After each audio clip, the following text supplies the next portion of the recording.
সালাম আলাইকুম সাইফুল ভাই। শুনলাম আপনি নাকি একটা সমস্যায় পড়ছিলেন। ওয়ালাইকুম আসসালাম। হ্যাঁ ভাই, শুনছেন, ঠিক আছে। হয়তো দেশের বাড়ি ভোলাতে না? হ্যাঁ, বরিশাল বরগুনা জেলা। আচ্ছা, বরগুনা জেলাতে আছে। তো যাই হোক, আপনার মূল নামটা আর কি প্রকাশ করছে না, যেহেতু পারিবারিক কিছু সমস্যা থাকতে পারে আর কি। যেটা বলছেন আপনি, যেহেতু সামাজিক একটা অবস্থানে ছিলেন দেশে, অবস্থার পরিপ্রেক্ষিতে এখন আসছেন প্রবাসে। তো আপনি নাকি প্রতারণার শিকার হয়েছেন। প্রতারণাটা আসলে কিভাবে হয়েছে, কি ফেসবুকে নাকি একটা একটা পোস্ট দেখি, ওইখানে কি কাজের সন্ধানে গেছিলেন, কি আসলে ঘটনা হয়েছিল কি একটু সংক্ষেপে এটা বলেন। ফেসবুকে একটা পোস্ট পাইছে, মানে ওই লাগছে যে এই সৌদি আরবে যারা নতুন আসছে এবং যারা বেকার, যারা একদম মানে মানে খাইতে পারতেছে না, চলতে পারতেছে না, রুম থাকার জায়গা নাই, ঠিক আছে, আমি তাদের জন্য সাহায্য করি। তারা আমার মানে বন্ধু, আমি তাদের জন্য সাহায্য করি, তার বাপ মা যেন আমার জন্য দোয়া করে, আমি এই জন্য মানে এই পোস্টটা দিয়েছি। এবার আমরা মানে তার সাথে কথা বললাম ফেসবুকে, মেসেঞ্জার থেকে নাম্বার দিয়েছি, সেও আমাদের নাম্বার নিয়েছে। এবারে কথা বলার পরে বলছে যে কি সমস্যা ভাই, এবার সব বাংলাদেশে বলছে, ঠিক আছে, যে ভাই আমি তো অমুক জায়গায় ছিলাম, অমুক জায়গায় তো অমুক জায়গায় আমার একটা দালালে আনছে, আনার পরে কাজ দেওয়ার কথা বললিয়া, ঠিক আছে, সে কাজ দেয় নাই, আমি 2 দিন মসজিদে রয়েছি, মসজিদে থাকার পরে এখন ফোনও আরে পাইতেছি না, শেষকালে আবার ভাই যেরকম কষ্ট মষ্ট করবি আবার জায়গায় চলে গেছি। ভাই সৌদি আরবে তো জ্বালালেন, কারে বিশ্বাস করবো, মানে আপনি যে এটা পোস্ট দিয়েছেন, ঠিক আছে, এখন কারে আপনিও তো এরকম করতে পারেন, এরকম পারেন না ভাই, সব মানুষ কি দুনিয়া এক? যদি সব মানুষ এক হইতে তাহলে দুনিয়া চলতে না, ঠিক আছে।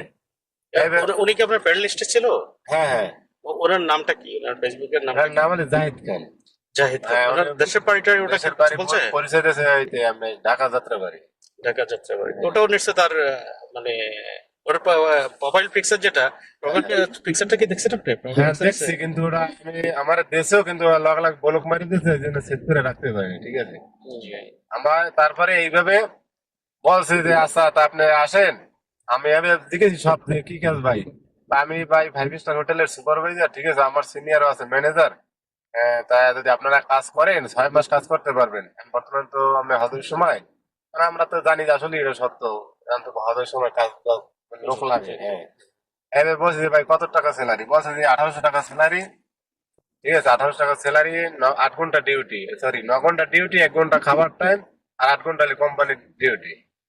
এ বলার পরে এবার আমরা রাজি হয়েছি, এবার কইছি যে ভাই ঠিক আছে আপনারা যদি আসেন তা 300 টাকা করে দিতে হবে। আমরা কই ভাই কিসের, কইছে আমার কোনো টাকা দিতে হইবে না, ওই যে মনে করেন 5 স্টার হোটেলে যে ডিউটি করবেন আপনার, আমরা তো বাইরের লোক, আপনার কার্ড পাঞ্চ করে ঢুকতে হইবে, ঠিক আছে, কার্ড পাঞ্চ করে ঢুকতে হইবে, এই জন্য 300 টাকা দিতে হইবে কার্ড বানানোর জন্য, আর 100 টাকা খাওয়ানোর জন্য।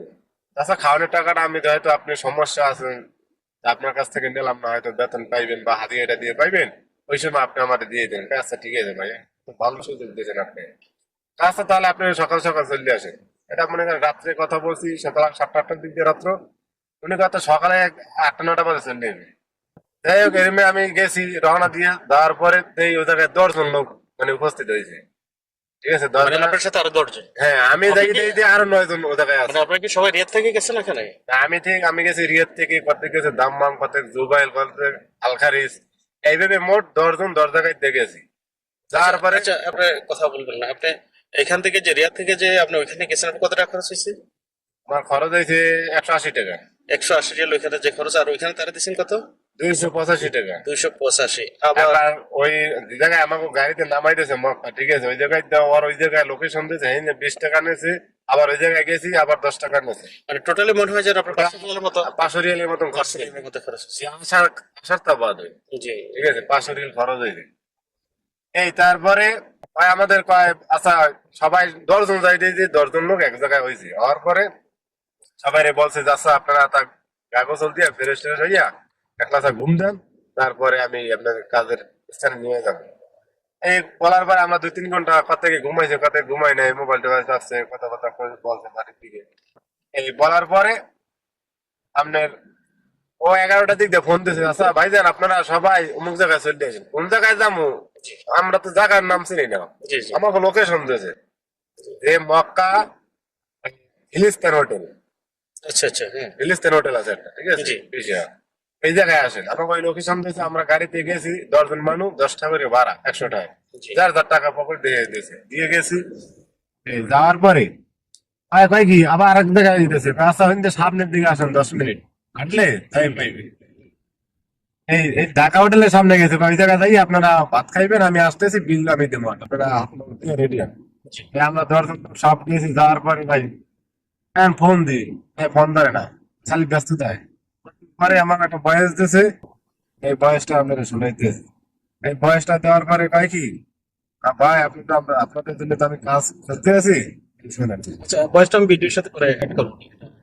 বয়সটা নিয়ে দিচ্ছি। যাই হোক, ওই বয়সটা দেওয়ার পরে কয়, ভাই আপনাদের জন্য আমি কাজ ঠিক করতে পারি নাই, তো সেদিন আমি দুঃখিত, ফোন সব থেকে বন্ধ করে আমি তো কান্দা কাটেন, এটা কমে যাবে, একজন আর 40 টাকা 50 টাকা আছে, ঠিক আছে। ভাত ভাত মনে করেন পরশু হিন্দি দুপুরে খাইয়ে মেলা করছি, জি। আর আবার তোমার মনে করেন খাজুর পানি আমি দিকে মাংস দিয়ে খাইয়ে রয়েছি, এই এলে ভাই সৌদি আরবে।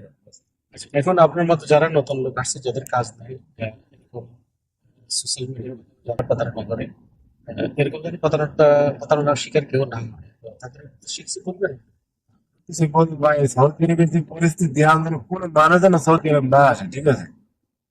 যারা পুরান লোক তাদের মনে করেন যারা কাজ বাজ জানে তাদের অবস্থা মোটামুটি ভালো আছে, আর যারা আমার কথা নতুন, ওদের বাড়ির যদি জায়গা জমি তাই বেশি চাইলে আবার যাইতে, ঠিক আছে। এই অবস্থা সৌদি আরবে কোনো কাজ তো নাই, এই আর আবার এই বর্তমানে কয়দিন আগে, আচ্ছা, এটা এটা তো আপনি বলছেন যারা না আসার জন্য বলতেছেন, যারা চলে আসছে অলরেডি, যারা এইভাবে প্রতারণা ফেসবুকে হ্যাঁ হ্যাঁ, এগুলো যেন এরা ওইলেই না, যেন কোনো না যায়, আত্মীয় স্বজন ছাড়া জি, জি, আমার পরিচিত লোকের সাথে যেন কোনো যোগাযোগ না করে, জি। তাহলে শেষ। আমার তো এবার কত দিন, আমাদের শেষা শুরু আছে যেমন, আমি মনে করেন 1 দেড় মাস কাজ না করি, মনে করেন থাকতে গেলে থাকতে পারতাম, কিন্তু আর আমার মনে করেন কালকে যদি কাজে না যায়, এতে 30 টাকাও যদি কাজে দেয়, 30 টাকা দিলেও যদি কাজে না যায়, তাহলে আমার টাকাই থাকতে হবে। তাহলে 23 টাকা আনতে এই অবস্থা। যারা যারা নতুন আসছেন, চলে আসছেন অলরেডি, যদি যারা আছেন, যাদের কাজ নেই, যারা সমস্যা আছে, প্লিজ কেউ এইভাবে প্রতারণা পাবেন না। ভাইয়ের পুরো ছবিটা আমি দেখাই নাই। উনি সম্ভ্রান্ত একটা পরিবারের একটা পারিবারিক একটা অবস্থান চাইলেন, যে কোনো কারণে উনি প্রবাসে আসতে হচ্ছে। তো এই জন্য ওনার ছবিগুলা পুরা ওনাকে দেখানো হয় নাই আর কি। যেহেতু চায় না আর কি ওনার পরিবারে কেউ দেখুক বা ওনার আত্মীয়-স্বজন কেউ দেখুক, কষ্ট পাক, যেহেতু সমস্যা আছে। তো সবাই সাবধান থাকবেন প্রতারণা থেকে।